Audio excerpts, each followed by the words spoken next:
আসসালামু আলাইকুম। একটি পুকুরে এইভাবে নেটিং করলে পুকুরের বাইরে থেকে কোনো ধরনের সাপ, ব্যাঙ অথবা হাঁস এগুলো নামতে পারবে না।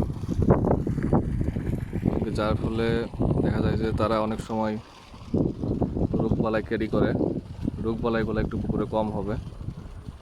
তাছাড়া এটা একটা চোরের হাত থেকে একটা প্রোটেকশনও হয়ে যায়। আপনারা সবাই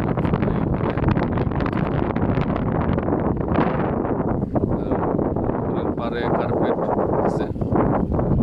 কার্পেটিং দিলে পুকুরের পাড়টা ভাঙে না। দেখা যায় একবার কার্পেটিং দিলে 5 থেকে 7 বছর এইভাবে চলে যায়। এছাড়া পুকুরে এয়ারটর ব্যবহার করলে পানির ঢেউয়ে কন্টিনিউয়াসলি পুকুরের পাড় ভাঙে, সেখান থেকেও এই কার্পেট ব্যবহার করলে পাড় ভাঙা থেকে রক্ষা পাবে।